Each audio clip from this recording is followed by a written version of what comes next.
2 Samuel 6. A Arca da Aliança é levada para Jerusalém. Mais uma vez, Davi reuniu os melhores soldados de Israel, num total de 30.000 homens. Levou-os à cidade de Baalá, em Judá, para pegarem a Arca da Aliança, que tem o nome do Senhor Todo-Poderoso, que se assenta no seu trono entre os querubins. Colocaram a arca num carro de bois novo e a tiraram da casa de Abinadab, que ficava no monte. Uzá e Aiô, filhos de Abinadab, guiavam o carro, que carregava a arca. Aiô caminhava na frente. Davi e todos os israelitas dançavam e cantavam com todas as suas forças em louvor a Deus, o Senhor. Eles tocavam harpas, liras, tambores, castanholas e pratos. Quando chegaram ao campo de descascar cereais, que pertencia a Nacon, os bois tropeçaram.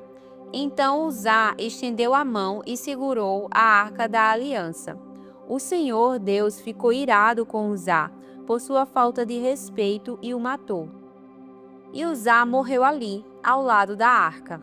Davi ficou furioso porque o Senhor, na sua ira, havia castigado Uzá. Assim, até hoje, aquele lugar é chamado de Pérez-Uzá. Então Davi ficou com medo de Deus, o Senhor, e disse: E agora, como é que poderei levar comigo a Arca da Aliança? Assim Davi resolveu não levar a arca para a sua cidade de Jerusalém. Em vez disso, ele mudou de direção e a levou para a casa de Obed-edom, que era da cidade de Gate.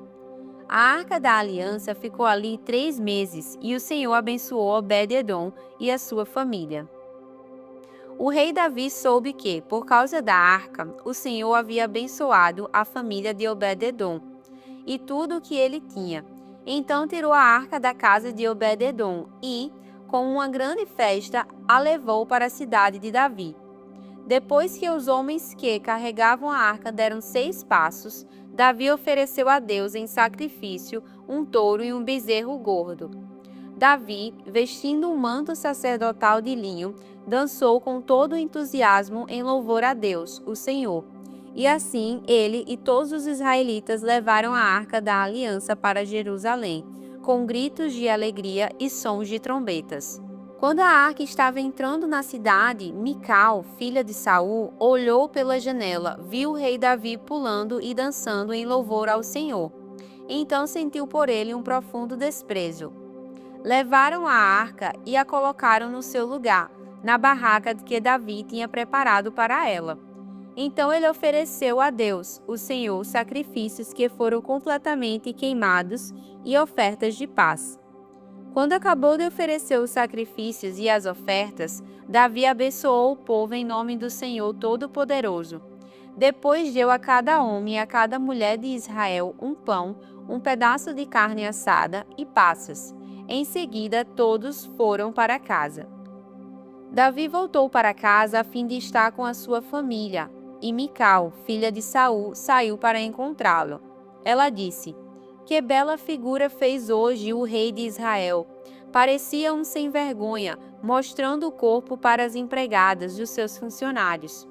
Davi respondeu: Eu estava dançando em louvor ao Senhor, que preferiu me escolher em vez de escolher o seu pai e os descendentes dele, e me fez o líder de Israel, o seu povo.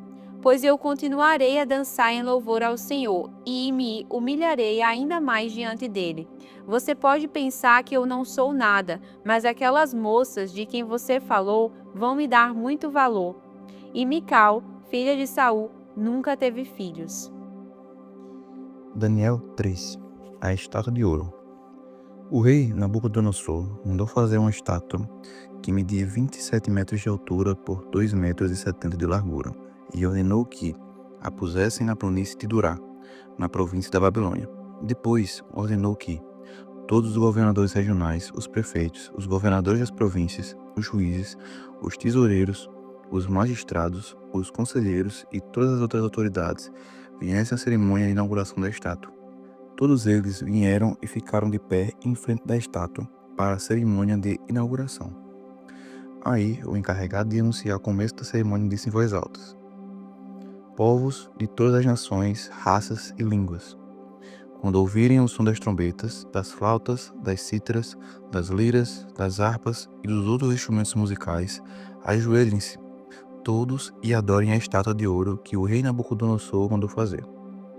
Quem não se ajoelhar e não adorar a estátua será jogado na mesma hora numa fornalha acesa. Assim, logo que os instrumentos começaram a tocar, todas as pessoas que estavam ali se ajoelharam e adoraram a estátua de ouro. A desobediência dos amigos de Daniel. Foi nessa hora que alguns astrólogos aproveitaram a ocasião para acusar os judeus. Eles disseram ao rei Nabucodonosor: que o rei viva para sempre. O Senhor deu a seguinte ordem: quando ouvirem o som dos instrumentos musicais, todos se ajoelharão e todos adorarão a estátua de ouro. Quem desobedecer a essa ordem será jogado numa fornalha acesa. Ora, o Senhor pôs como administrador da província da Babilônia alguns judeus. Esses judeus, Sadraque, Mesaque e Abednego, não respeitam o Senhor e não prestam culto ao Deus do Senhor, nem adoram a estátua de ouro que o Senhor mandou fazer. Ao ver isso, Nabucodonosor ficou furioso e mandou chamar Sadraque, Mesaque e Abednego. Eles foram levados para o lugar onde o rei estava, e eles lhe disseram: é verdade que vocês não prestam culto ao meu Deus, nem adoram a estátua de ouro que eu mandei fazer? Pois bem, será que agora vocês estão dispostos a se ajoelhar e adorar a estátua, logo que os instrumentos musicais começarem a tocar? Se não, vocês serão jogados na mesma hora numa fornalha acesa. E quem é o Deus que o poderá salvar? Sadraque, Mesaque e Abednego responderam assim: ó rei, nós não vamos nos defender, pois, se o nosso Deus, a quem adoramos, quiser, ele poderá nos salvar da fornalha e nos livrar do seu poder, ó rei. E mesmo que o nosso Deus não nos salve, o Senhor pode ficar sabendo que não prestamos culto ao seu Deus, nem adoraremos a estátua de ouro que o Senhor mandou fazer. Os três moços na fornalha acesa. Ao ouvir isso, Nabucodonosor ficou furioso com os três jovens e, vermelho de raiva, mandou que se esquentasse a fornalha 7 vezes mais do que de costume. Depois, mandou que os seus soldados mais fortes amarrassem Sadraque, Mesaque e Abednego e os jogassem na fornalha. Os três jovens, completamente vestidos com seus mantos, capas, chapéus e todas as outras roupas, foram amarrados e jogados na fornalha. A ordem do rei tinha sido cumprida e a fornalha estava mais quente do que nunca. Por isso, as labaredas mataram os soldados que jogaram os três jovens lá dentro. E amarrados, Sadraque, Mesaque e Abednego caíram na fornalha. De repente, Nabucodonosor se levantou e perguntou muito espantado aos seus conselheiros: não foram 3 os homens que amarramos e jogamos na fornalha? Sim, senhor, responderam eles. Como é que então que eu estou vendo 4 homens andando soltos na fornalha? Perguntou o rei. Então, passeando lá dentro sem sofrer nada, e o quarto homem parece um anjo. Aí o rei chegou perto da porta da fornalha e gritou: Sadraque, Mesaque, Abednego, servos do Deus Altíssimo, saiam daí e venham cá. Os 3 saíram da fornalha e todas as autoridades que estavam ali chegaram perto deles e viram que o fogo não havia feito nenhum mal a eles. As labaredas não tinham chamuscado nenhum cabelo da sua cabeça. As roupas não estavam queimadas e eles não estavam com cheiro de fumaça. O rei gritou: que o Deus de Sadraque, Mesaque e Abednego seja louvado. Ele enviou seu anjo e salvou seus servos, que confiam nele. Eles não cumpriram a minha ordem, pelo contrário, escolheram morrer em vez de se ajoelhar e adorar um Deus que não era deles. Por isso, ordeno que qualquer pessoa, seja qual for a sua raça, nação ou língua, que insultar o nome do Deus de Sadraque, Mesaque e Abednego, seja cortado em pedaços e que a sua casa seja completamente arrasada, pois não há nenhum outro Deus que possa salvar como este. Então, o rei Nabucodonosor colocou os 3 jovens em cargos ainda mais importantes na província da Babilônia. Marcos 3. Jesus e o homem da mão aleijada. Jesus foi outra vez à sinagoga. Estava ali um homem que tinha uma das mãos aleijada. Estavam também na sinagoga algumas pessoas que queriam acusar Jesus de desobedecer à lei. Por isso ficaram espiando Jesus com atenção para ver se ele ia curar o homem no sábado. Ele disse para o homem: venha cá, e perguntou aos outros: o que é que a nossa lei diz sobre o sábado? O que é permitido fazer nesse dia, o bem ou o mal? Salvar alguém da morte ou deixar morrer? Ninguém respondeu nada. Então Jesus olhou zangado e triste para eles porque não queriam entender e disse para o homem: estenda a mão. O homem estendeu a mão e ela sarou. Logo depois, os fariseus saíram dali e, junto com as pessoas do partido de Herodes, começaram a fazer planos para matar Jesus. Jesus cura outros doentes. Jesus e os discípulos foram até o lago da Galileia. Junto com ele ia muita gente da Galileia, da Judeia, de Jerusalém, da Adumeia, do lado leste do Rio Jordão e da região de Tiro e de Sidom.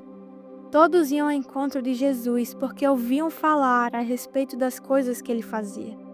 Jesus pediu aos discípulos que arranjassem um barco para ele, a fim de não ser esmagado pela multidão, pois ele estava curando tanta gente que todos os doentes se juntavam em volta dele para tocá-lo. E as pessoas que tinham espíritos maus, ao verem Jesus, caíam aos pés dele e gritavam: "O Senhor é o Filho de Deus!" Mas Jesus proibiu duramente os espíritos de dizerem quem ele era. Jesus escolhe os 12 apóstolos. Jesus subiu um monte, chamou os que ele quis e eles foram para perto dele. Então escolheu 12 homens para ficarem com ele e serem enviados para anunciar o evangelho. A esses 12 ele chamou de apóstolos. Eles receberam autoridade para expulsar demônios. Os 12 foram estes: Simão, a quem Jesus deu o nome de Pedro, Tiago e João, filhos de Zebedeu. A estes ele deu o nome de Boanerges, que quer dizer filhos de trovão.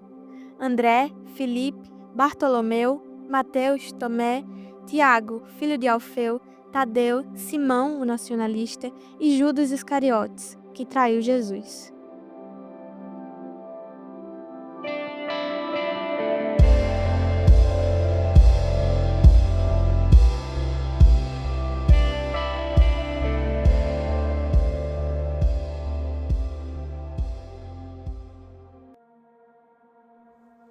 E vamos para o nosso momento de oração, aonde você estiver, se você puder, feche os seus olhos e ore comigo. Senhor Jesus, Senhor Deus, obrigada por tudo que o Senhor tem feito em nossas vidas e nós cremos que ainda irá fazer. Obrigada pela família de cada um que está ouvindo agora nesse momento, que nós possamos ser tocados, Senhor, todos os dias pelo Espírito Santo, Pai. Que todos os dias, Senhor, nós possamos sentir um renovo. Se muitas vezes nós finalizamos um dia cansado, Pai, que no outro dia nós possamos sentir o Senhor nos tocando, Pai, trazendo renovo para nossa alma, trazendo renovo para nossa vida, para o nosso espírito, Senhor. Que nós possamos sentir cada vez mais a Tua presença, que nós não venhamos a nos conformar, Pai, a ficar no raso, Senhor, a sermos mornos, mas que nós possamos querer mais de Ti, querer mais da Tua glória, fazer o que o Senhor quer que nós façamos, que nós possamos obedecer mais a Ti. Vem fortalecer a nossa fé, Senhor Jesus. Desde já nós te oramos, Senhor, por cura espiritual, nós te pedimos por cura, Jesus.